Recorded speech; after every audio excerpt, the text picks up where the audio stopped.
हमारे channel motivational मंजिल में आपका स्वागत है। हमारे चैनल पर रोज ऐसी ही प्रेरणादायक कहानियां सुनने के लिए हमारे चैनल को सब्सक्राइब करें और घंटी दबाएं ताकि आपको हमारी नई कहानियां समय पर मिलती रहें। छोटे से गांव बिसनपुरा की तंग गलियों और मिट्टी के घरों में एक आम सी लड़की रहती थी, कविता। साधारण कपड़े, बिना चप्पल के स्कूल जाना, खेतों में माँ के साथ काम करना और फिर भी आंखों में बड़े सपने सजाना, यही उसकी दिनचर्या थी। वह केवल 17 साल की थी, लेकिन सोच बहुत बड़ी थी। उसका सपना था शिक्षा, आजादी और सम्मान। कविता बचपन से ही एक जिज्ञासु और आत्मविश्वासी लड़की थी। जब बाकी लड़कियां गुड्डे गुड़िया में उलझी होती, वह पुराने अखबारों से शब्द सीखती, रेडियो पर समाचार सुनती और किताबों से दोस्ती कर बैठी थी। वह जानती थी कि पढ़ाई ही एकमात्र रास्ता है जो उसे इस सामाजिक पिंजरे से निकाल सकता है, लेकिन उसकी राह आसान नहीं थी। बिसनपुरा जैसे कई गांवों में आज भी लड़कियों की शिक्षा को अनदेखा किया जाता है। लोगों की सोच थी कि लड़की को ज्यादा पढ़ा दिया तो सर चढ़ जाएगी। जब कविता ने 12वीं कक्षा अच्छे अंकों से पास की और शहर जाकर कॉलेज में दाखिला लेने की इच्छा जताई, तो उसका सामना अपने ही पिता के गुस्से से हुआ। उन्होंने दो टूक कहा, पढ़ाई लिखाई छोड़ो, अब उम्र हो गई है, रिश्ता आया है, हाँ कर दो। बेटी घर की इज्जत होती है, बाहर पढ़ने भेजेंगे तो लोग क्या कहेंगे। कविता के लिए यह वक्त बहुत कठिन था। उसका सपना चूर चूर होता दिखा। कविता ने हार नहीं मानी।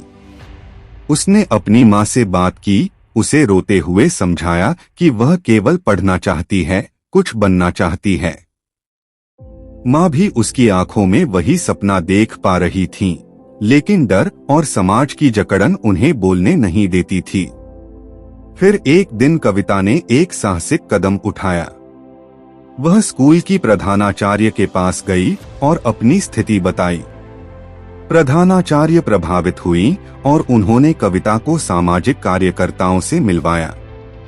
उन्होंने बताया कि शिक्षा हर नागरिक का मौलिक अधिकार है और लड़की हो या लड़का, कानून सबके लिए समान है।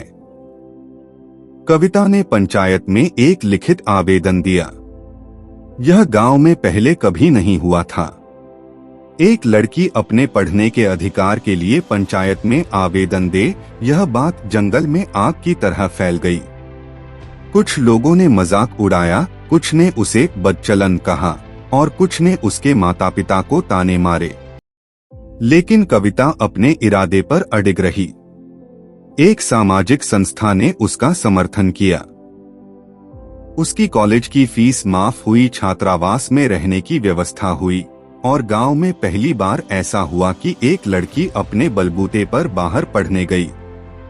शहर का जीवन कठिन था, नया माहौल, भाषा और रहन-सहन। लेकिन कविता ने हार नहीं मानी। वह रोज क्लास जाती, लाइब्रेरी में देर रात तक पढ़ती और छुट्टियों में गांव लौटकर अन्य लड़कियों को पढ़ाती। धीरे धीरे गांव की और लड़कियां भी प्रेरित होने लगीं। 3 साल बाद कविता ने कॉलेज टॉप किया। उसे राज्य सरकार की एक प्रतिष्ठित नौकरी मिली। उसकी पहली सैलरी लेकर वह जब गांव लौटी तो वही लोग जो कभी उसे रोकना चाहते थे, अब स्वागत में फूल लेकर खड़े थे।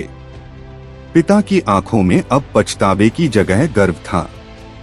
उन्होंने बेटी को गले लगाकर कहा, हमसे गलती हुई बेटी, तू सही थी। वाकई हक के लिए लड़ना आना चाहिए। अब बिसनपुरा बदल रहा था। पंचायत ने लड़कियों की शिक्षा को अनिवार्य किया। स्कूल में एक नई लाइब्रेरी खुली और कविता को गांव की महिला शिक्षा अधिकारी बनाया गया। अगर तुम अपने हक के लिए नहीं लड़ोगे तो कोई भी तुम्हें तुम्हारा हक नहीं देगा। समाज तभी बदलता है जब कोई बदलाव की पहल करता है। शिक्षा केवल किताबों का ज्ञान नहीं, बल्कि सोच को बदलने की ताकत देती है। हर लड़की को अपने सपनों के लिए खड़ा होना चाहिए, क्योंकि सपने देखने का हक सबको है और उन्हें पूरा करने का भी।